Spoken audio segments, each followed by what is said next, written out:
শেষত বহু অপেক্ষাৰ অন্তত ক্লাছ 8ৰ 2025 চনৰ NIMS এক্সামৰ ৰিজাল্ট প্ৰকাশ পালে। যিসকল ছাত্ৰ ছাত্ৰীয়ে ৰিজাল্ট এতিয়ালৈকে চাব পৰা নাই, তোমালোকে আমাৰ ডেছক্ৰিপশ্যনত দিয়া লিংকত ক্লিক কৰি আমাৰ এপটো ডাউনলোড কৰি ল'ব পৰা। তাত তোমালোকে ইয়াৰে PDFটো পাবা।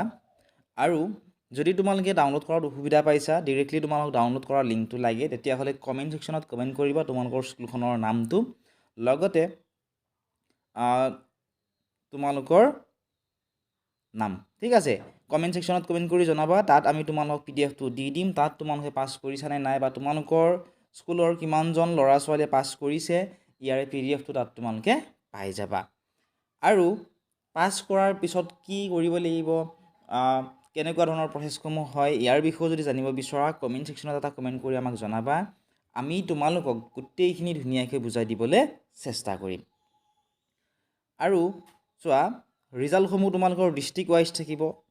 প্ৰথমে তোমালোকৰ চিৰিয়েল নাম্বাৰ দিয়া থাকিব, তাৰপিছত ডিষ্ট্ৰিক্টখনৰ নাম দিয়া থাকিব, তাৰপিছত ইনষ্টিটিউশ্যনৰ নাম, তোমালোকৰ স্কুলখনৰ নাম দিয়া থাকিব, তাৰপিছত তোমালোকৰ ৰোল নাম্বাৰ দিয়া থাকিব, তাৰপিছত তোমালোকৰ নাম থাকিব, তোমালোকৰ মা দেউতাৰ নাম, তাৰপিছত MATত তোমালোকে কিমান পাইছিলা, SATত তোমালোকে কিমান পাইছিলা, টোটেল হিচাপত কিমান পালা।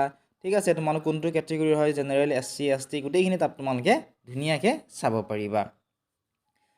যদি কিবা অসুবিধা পোৱা কমেণ্ট কৰি তোমালোকে জনাবা। PDFটো লাগিলে আমাৰ হোৱাটছআপ নম্বৰ তোমালোকে ডেছক্ৰিপশ্যনত পাবা। হোৱাটছআপতো ইয়াৰ বিষয়ে আমাক মেছেজ কৰি সুধিব পাৰিবা।